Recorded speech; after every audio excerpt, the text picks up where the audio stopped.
Hello friends, Kannada banker YouTube ಚಾನಲ್ಗೆ ಸ್ವಾಗತ. Kannada banker YouTube ಚಾನಲ್ನಲ್ಲಿ ಬ್ಯಾಂಕಿಂಗ್ ಎಕ್ಸಾಮ್ ಪ್ರಿಪ್ರೇಷನ್ಗೆ ಬೇಕಾದ ಇನ್ಫಾರ್ಮೇಟಿವ್ ವೀಡಿಯೋಸ್ ಹಾಗೂ can't, reasoning, G K and English ಯಾವ ಥರ ಪ್ರಿಪೇರ್ ಆಗೋ ಬಗ್ಗೆ ಇನ್ಫಾರ್ಮೇಟಿವ್ ವೀಡಿಯೋಸ್ನ ಶೇರ್ ಮಾಡ್ತೀವಿ. ಸೊ ಇವತ್ತಿನ ಒಂದು ಇನ್ಫಾರ್ಮೇಟಿವ್ ವೀಡಿಯೋ ಏನಪ್ಪ ಅಂದರೆ ತುಂಬ ಜನಕ್ಕೆ ಇವಾಗ ಕನ್ಫ್ಯೂಷನ್ ಇದೆ ಆಸ್ಪಿರೆಂಟ್ಸ್ಗೆ ದಟ್ LIC HFLJ ಎಕ್ಸಾಮ್ ಇದೆ ಫಸ್ಟ್ ವೀಕ್ ಆಫ್ ಜೂನಲ್ಲಿ. ಆ್ಯಂಡ್ ಬೇರೆ ಗೌರ್ಮೆಂಟ್ ಎಕ್ಸಾಮ್ಸ್, ಬ್ಯಾಂಕ್ ಎಕ್ಸಾಮ್ಸ್ ಕೂಡ ಆಗಸ್ಟ್ ಫಸ್ಟ್ ವೀಕಿಂದ ಸ್ಟಾರ್ಟ್ ಆಗುತ್ತೆ. ಫಾರ್ ಎಕ್ಸಾಂಪಲ್ SBI ಆಗಿರಲಿ, IBPS ಆಗಿರಲಿ, RRB ಎಕ್ಸಾಮ್ಸ್ ಆಗಸ್ಟಿಂದ ಆಲ್ಮೋಸ್ಟ್ ಸ್ಟಾರ್ಟ್ ಆಗುತ್ತೆ. ಸೊ ಇವಾಗ ಗೌರ್ಮೆಂಟ್ ಇದಕ್ಕೆ ಬ್ಯಾಂಕ್ ಎಕ್ಸಾಮ್ಸ್ಗೆ ಪ್ರಾಪರಾಗಿ ಪ್ರಿಪೇರ್ ಆಗ್ತಾ ಹೋಗ್ಬೇಕಾ ಅಥವಾ JAಗೆ ಯಾವ ಥರ ಪ್ರಿಪೇರ್ ಆಗಬೇಕು, ಬ್ಯಾಲೆನ್ಸ್ ಹೆಂಗೆ ಮಾಡೋದು, ತುಂಬ ಜನ ಕನ್ಫ್ಯೂಷನಲ್ಲಿದ್ದಾರೆ.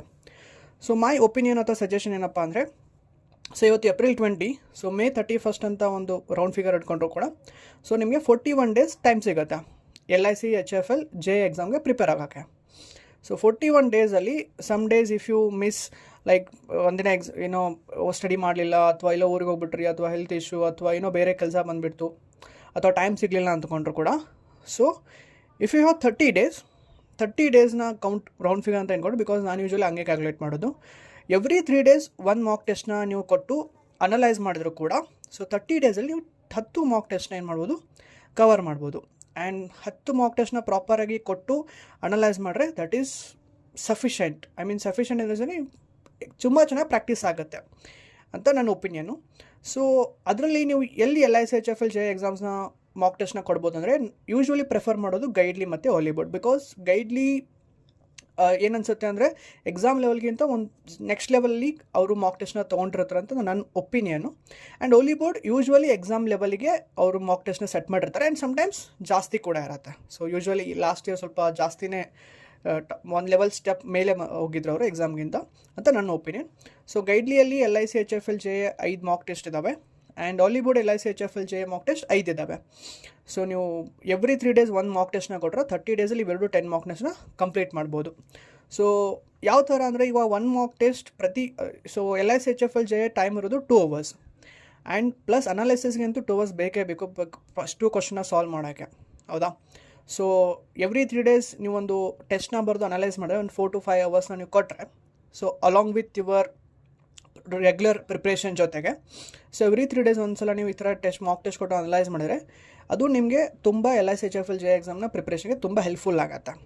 ಆ್ಯಂಡ್ ಅಡಿಷ್ನಲಿ ನಿಮಗೆ ಇನ್ನೂ ಜಾಸ್ತಿ 10 ಮಾಕ್ ಟೆಸ್ಟ್ ಬೇಡ, ಇನ್ನೂ ಕೆಲವರು ಇರ್ತಾರೆ ಎವ್ರಿ 2 days ಒಂದು ಮಾಕ್ ಟೆಸ್ಟು ಬರೀತಾರೆ ಕೆಲವರು. ಬಿಕಾಸ್ ಎಷ್ಟು ಜನ ಮಾಕ್ ಟೆಸ್ಟ್ ಬರ್ದೂನೇ ತುಂಬ ಪ್ರಾಕ್ಟೀಸ್ ಮಾಡಿಬಿಡ್ತಾರೆ. ಸೊ ಆ ಥರ ಇದ್ದರೆ ನಿಮ್ಗೆ MC ಕ್ವಶನ್ಸ್ ಬೇಕಾಗಿದ್ದರೆ, ಸೊ ಅಡಿಷ್ನಲ್ ಮಾಕ್ ಟೆಸ್ಟಾಗಿ ನೀವು IBPS ಕ್ಲರ್ಕ್ ಅಥವಾ RRB ಕ್ಲರ್ಕ್ ಮೇನ್ಸ್ ಎಕ್ಸಾಮ್ಸ್ನ ಮಾಕ್ ಟೆಸ್ಟ್ನ ಕೊಡ್ಬೋದು. ಆರ್ ಎಲ್ಸ್ ಆ ಕ್ವಶನ್ಸ್ನ IBPS ಕ್ಲರ್ಕ್ ಕ್ವಶನ್ಸ್ನ ನೀವು RRB ಕ್ಲರ್ಕ್ ಮೇನ್ಸ್ ಕ್ವಶನ್ಸ್ನ ಸಾಲ್ವ್ ಮಾಡ್ಬೋದು. ಆ್ಯಂಡ್ ಇವಾಗ GA ಒಂದು ಕಾನ್ಸೆಪ್ಟ್ ಬಂದುಬಿಟ್ಟಿದೆ. ಬಿಕಾಸ್ ಜೂನ್ ಫಸ್ಟ್ ವೀಕಲ್ಲಿ ಯೂಶ್ವಲಿ ಬ್ಯಾಂಕಿಂಗ್ ಆಸ್ಪಿರೆಂಟ್ಸ್ ಸ್ವಲ್ಪ ಜನವರಿ, ಫೆಬ್ರವರಿ, ಮಾರ್ಚ್, ಏಪ್ರಿಲ್, ಮೇ, ಜೂನ್ ಈ ಕಡೆ ಎಲ್ಲ ಅಷ್ಟೊಂದು ಫೋಕಸ್ ಮಾಡಿರಲ್ಲ general awareness most of the people. But ಇವಾಗ ಫಸ್ಟ್ ವೀಕ್ ಆಫ್ ಜೂನಲ್ಲಿ ಬಂದಿದೆ GA, ಅದು ಹೌಸಿಂಗ್ ಫೈನಾನ್ಸಲ್ಲೇ ತುಂಬ ಫೋಕಸ್ ಮಾಡ್ತೀನಿ ಅಂತ ಅವ್ರು ಮೆನ್ಷನ್ ಕೂಡ ಮಾಡಿದೆ.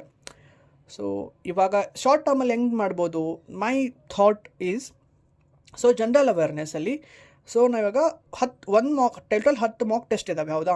ಪ್ರತಿ ಮಾಕ್ ಟೆಸ್ಟಲ್ಲಿ 40 ಕ್ವಶನ್ಸ್ ಬರುತ್ತೆ GKದು. So 40 questions into 10 mock test almost 400 MCQ ಸಿಗುತ್ತೆ. ಆ್ಯಂಡ್ ಪ್ರತಿ MCQನ ಗೈಡ್ಲಿ ಮತ್ತು ಹಾಲಿಬೋರ್ಡ್ ಎರಡಲ್ಲಿ ಕೂಡ ಜರ್ನಲ್ ಅವೇರ್ಸ್ನ ಎಕ್ಸ್ಪ್ಲನೇಷನ್ ಕೊಟ್ಟಿರ್ತಾರೆ. ಸೊ ಟೋಟಲ್ ನಿಮಗೆ 10 ಮಾಕ್ ಟೆಸ್ಟ್ ಬರೆದು ಅನಾಲಿಸಿಸ್ ಮಾಡಿದ್ರೆ 400 ಜನರಲ್ ಅವೇರ್ನೆಸ್ MCQ ಬರ್ತದೆ. ಅದರಲ್ಲೇ ಅವರು ಹೌಸಿಂಗ್ ಫೈನಾನ್ಸ್ ತುಂಬ ಕ್ವಶನ್ಸ್ ಹಾಕಿರ್ತಾರೆ ವಿತ್ ಎಕ್ಸ್ಪ್ಲನೇಷನ್, ಹೌದಾ? ಸೊ ಈ ಥರ ನೀವು ಮಾಡಿದರೆ along with your regular government bank exam preparation ಜೊತೆಗೆ LIC HFLನ JA ಎಕ್ಸಾಮ್ ಕೂಡ ತುಂಬ ಚೆನ್ನಾಗಿ ಪ್ರಿಪೇರ್ ಆಗ್ಬೋದು. ಸೊ ಇವತ್ತಿಂದ ಡಿಸೈಡ್ ಮಾಡಿ ಎವ್ರಿ 3 days ಒಂದು ಮಾಕ್ ಟೆಸ್ಟ್ ನಾನು ಕೊಡ್ತೀನಿ, ಅದನ್ನು ಕಂಪಲ್ಸರಿ ಅನಾಲಿಸಿಸ್ ಮಾಡ್ತೀನಿ.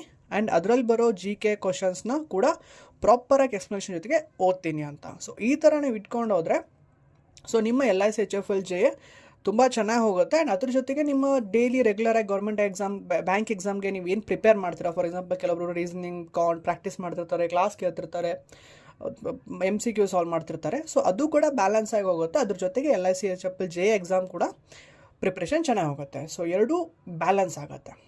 So this is the photo, ತಗೊಳ್ಳಿ if you want. So yes, so ಈ ಥರ ನೀವು ಪ್ರಿಪ್ರೇಷನ್ ಮಾಡಿದ್ರೆ LIC HFLJ ಆ್ಯಂಡ್ ಬೇರೆ ಬ್ಯಾಂಕ್ ಎಕ್ಸಾಮ್ಸ್ ಕೂಡ ಬ್ಯಾಲೆನ್ಸ್ಡಾಗಿ ಪ್ರಿಪ್ರೇಷನ್ನ ಮಾಡ್ಬೋದು. So this is my opinion or suggestion.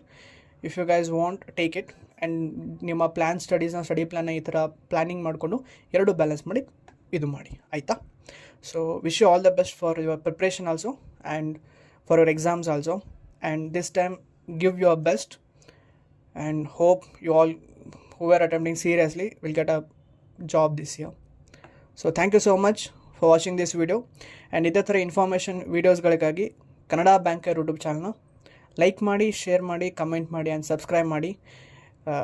ಯಾರಿಗೆ ಈ ವಿಡಿಯೋ ನೆಸಸರಿ ಇದೆ ನಿಮ್ಮ ಫ್ರೆಂಡ್ಸ್ಗೆ ದಯವಿಟ್ಟು ಶೇರ್ ಮಾಡಿ. Thank you so much once again. ಮತ್ತೆ ಸಿಗೋಣ.